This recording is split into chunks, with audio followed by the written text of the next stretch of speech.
Le jour de l'intervention militaire au Niger pour rétablir l'ordre constitutionnel et le président Mohamed Bazoum dans ses fonctions a été fixé, selon le compte-rendu d'une réunion, jeudi et vendredi, des chefs d'état-major de la CEDEAO à Accra. La force de la CEDEAO est prête à intervenir au Niger dès que les dirigeants des pays ouest-africains en donneront l'ordre, a déclaré le commissaire aux affaires politiques, à la paix et à la sécurité de l'organisation régionale, Abdel Fattah Moussabet, cité par l'agence France Presse. Nous sommes prêts à intervenir dès que l'ordre sera donné.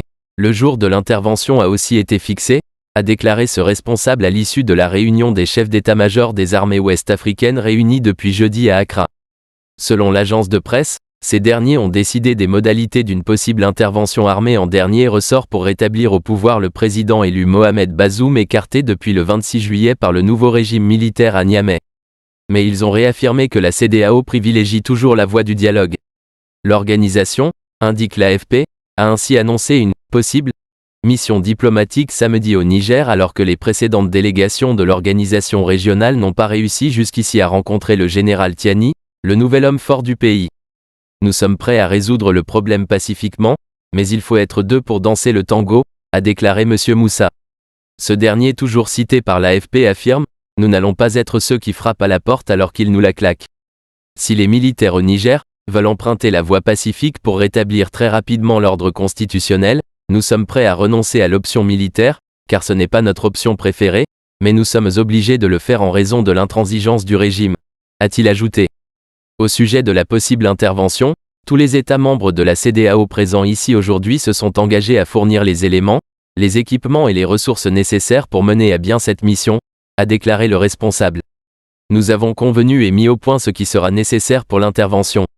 Quels sont les objectifs stratégiques, l'équipement nécessaire et l'engagement des États membres, a-t-il précisé. L'agence indique que tous les pays de la CEDEAO étaient représentés à cette réunion hormis le Cap-Vert et la Guinée-Bissau. Vendredi, selon la télévision nationale du Niger, le Burkina et le Mali ont déployé des avions de combat pour répondre à toute forme d'agression contre le Niger, comme prévoit la CEDEAO.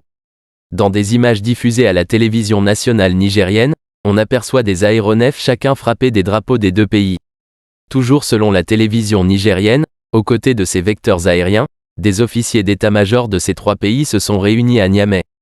Objectif, peaufiner le plan de riposte contre les agressions programmées par la CEDEAO, ajoute la télévision, et de préciser que l'axe Bamako-Ouagadougou-Niamey est un exemple de solidarité, d'amitié et surtout de fraternité.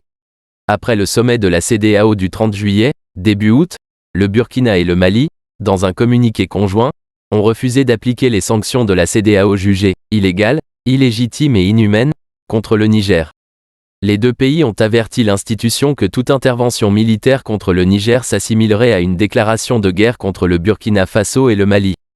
Ils ont prévenu aussi que toute intervention militaire contre le Niger entraînerait un retrait du Burkina Faso et du Mali de la CEDEAO, ainsi que l'adoption de mesures de légitime défense en soutien aux forces armées et au peuple du Niger.